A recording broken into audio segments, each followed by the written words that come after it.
Speakers are leaders and leaders are speakers. All great leaders have a fantastic ability to communicate to the people who are looking to them for guidance. But also, when you have a message that really resonates with people, they inevitably look towards you for leadership. So you can't divide the two. When you get into the space of speaking, you need to recognize that people will start seeing you as a leader, and there's a responsibility that comes with that leadership.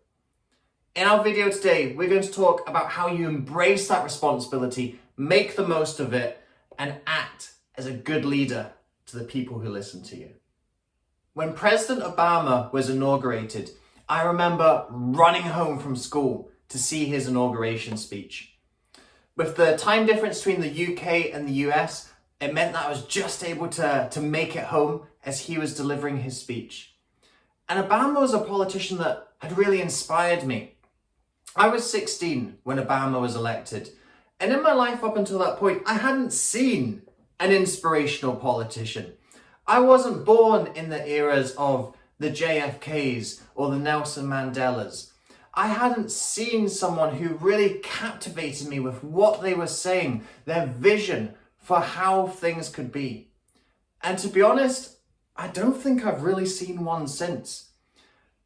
We used to have leaders that inspired us. And certainly in the space of politics, I'm not seeing very much of that anymore. And I think that's a real shame, because I think there is the capability and ability for there to be that space of leadership. And so much of that comes through great communication. And I think there's a correlation between looking at who were the leaders who inspired us and who are the leaders who could communicate fantastically. The examples that I brought up: JFK, Nelson Mandela, Barack Obama. Not a political leader in the national sense, but someone like a Martin Luther King. They were all fantastic communicators. And when you look at politicians nowadays, how many of them are good communicators? I struggle to find one. Really, I do. When you learn this gift of public speaking, and it is a gift, it's a gift because it allows you to reach people. It allows you to inspire them. It gives them that feeling like I had as that 16-year-old running home from school to see a leader elected in a country that wasn't even mine. That's the power that speaking has. And that's the power leading through speaking has. Let's look at how you can find and embrace that leadership every single time you speak, giving people that feeling, making them excited to hear you, and making them inspired to follow you. The first thing you've got to do as a speaker who leads and a leader who speaks, you've got to talk about the big issues. Something that I see with speakers is they pigeonhole themselves into their topic of expertise. Well, I only talk about sales and marketing. I only talk about health and nutrition. What we've seen over the last half a decade or so is the crux of social issues that have come to the fore. And we're not in a luxury anymore where you can pigeonhole yourself and compartmentalize the things that you're doing. Absolutely, there are social issues that you can't speak on as an expert, but you can talk about them. You can give your perspective and stance on these big issues.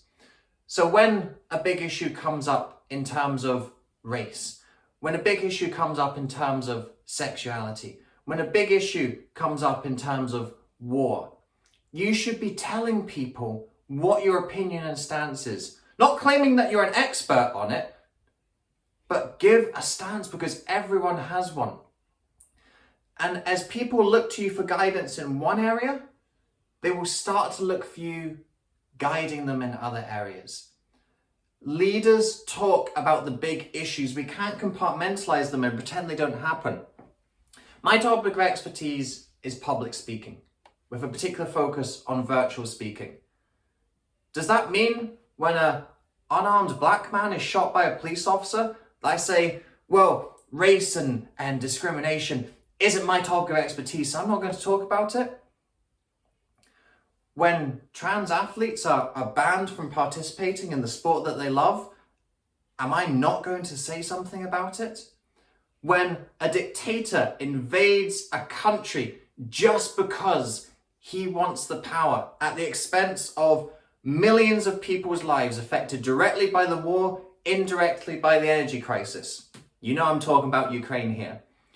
Am I not going to talk about those big issues because they're not public speaking related? No. Because big issues impact all the other areas of our life. When I'm working with clients who are Black, we have to think about how they are affected when they see an unarmed Black civilian shot by a police officer. When I'm working with clients who are trans, we have to think about how they're affected when they see trans athletes are banned from sports.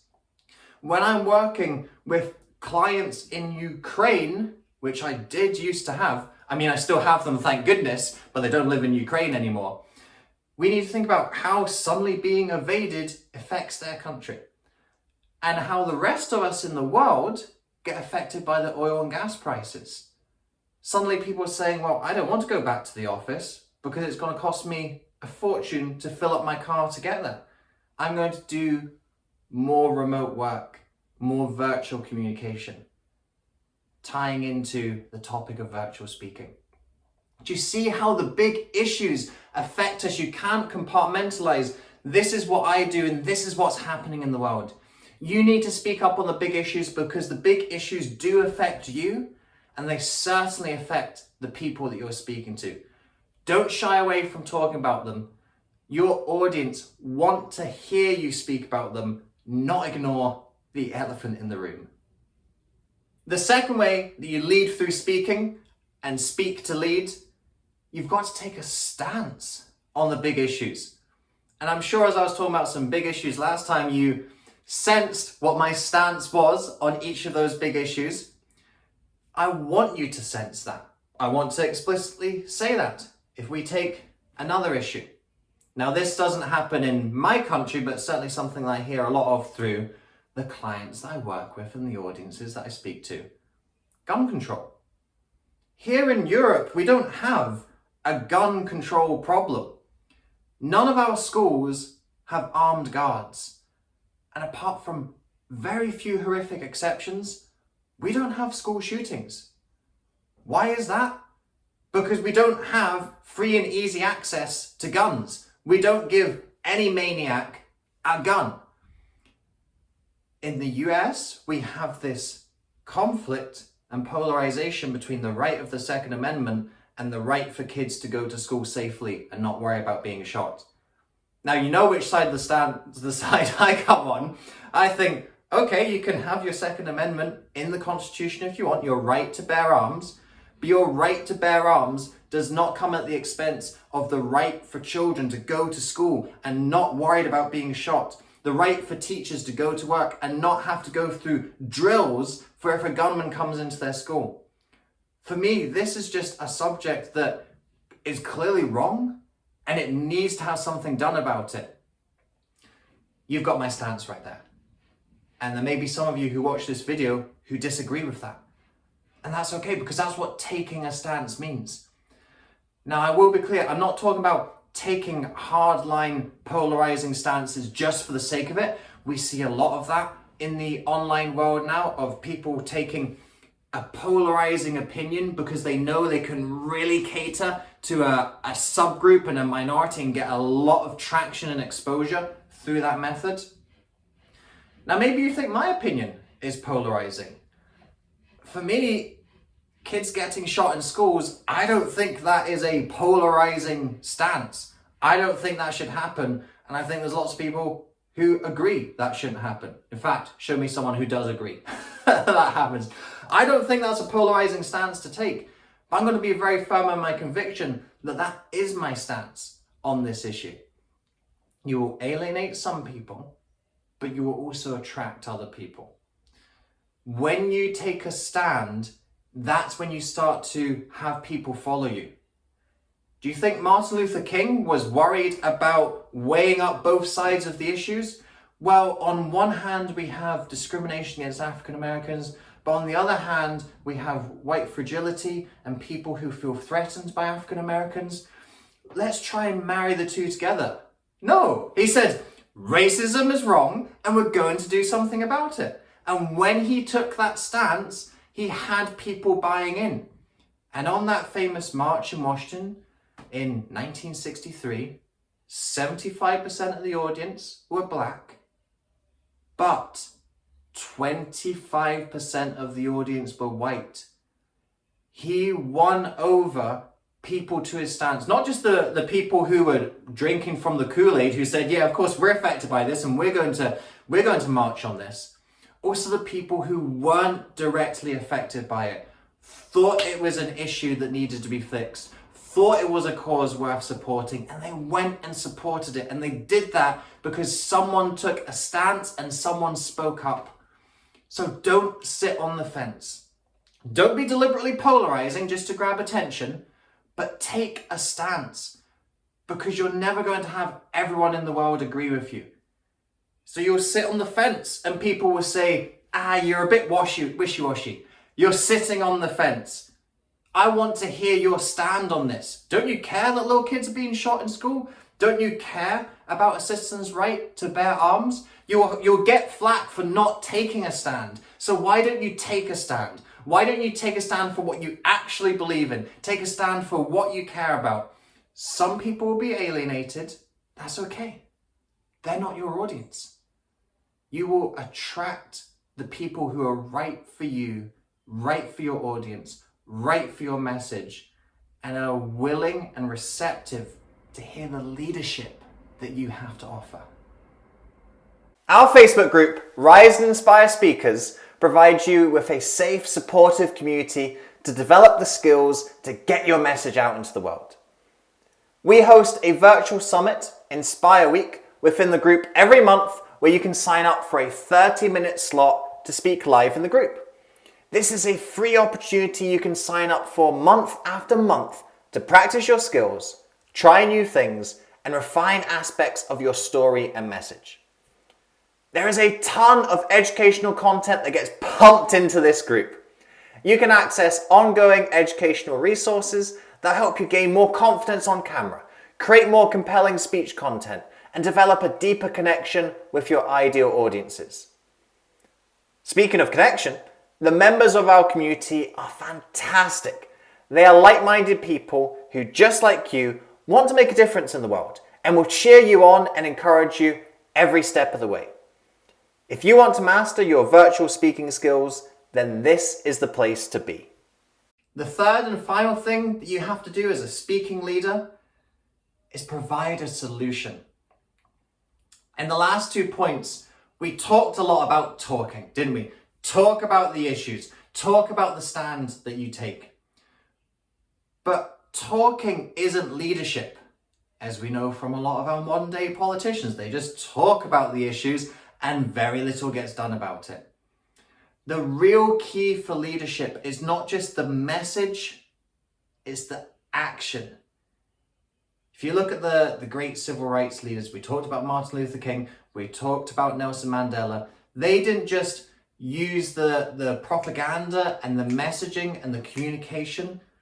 They also took the actions as well. The protests, the strikes, the marches, trying to gather coalitions of allies, trying to get allies in the legal system, in the economic system, in the international community, trying to bring together all of the different pieces that would help move the cause forward and find a solution to the problem that they were rallying against. As a speaker, you also have to provide the solution.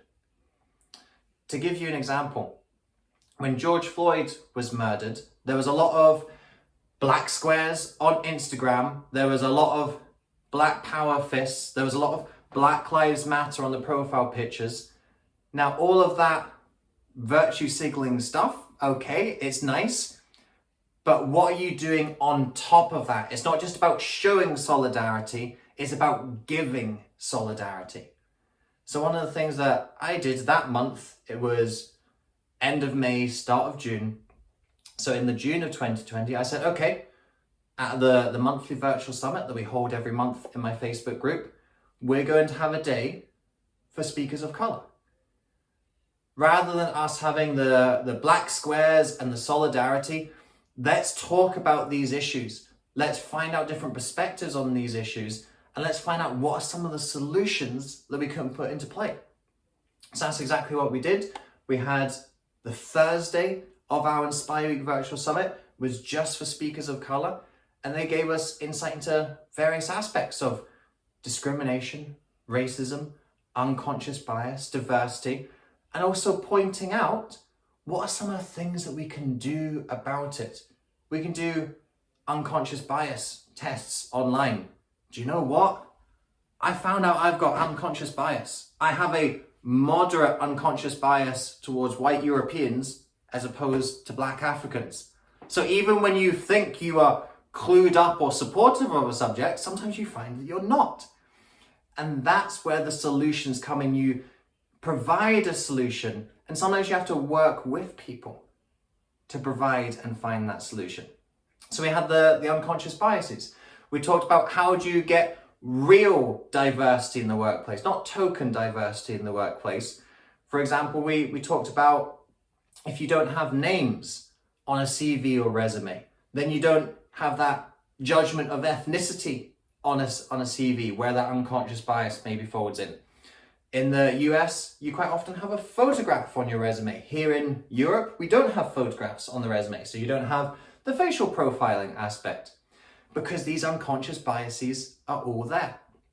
Think about, well, how would you promote not just diversity in the workplace, but inclusion in the workplace?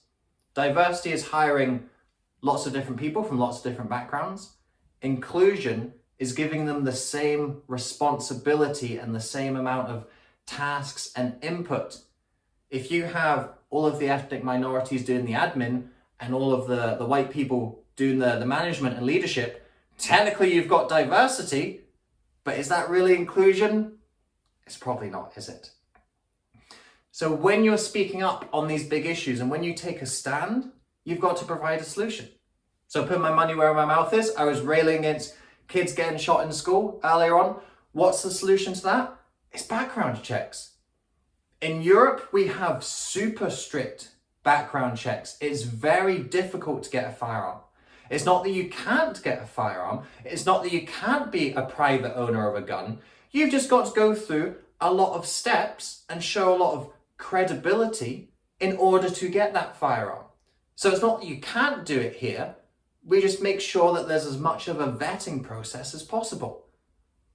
That needs to happen in the US. And if this sounds like a polarizing solution, 90% of people in the US agree to background checks. 90%.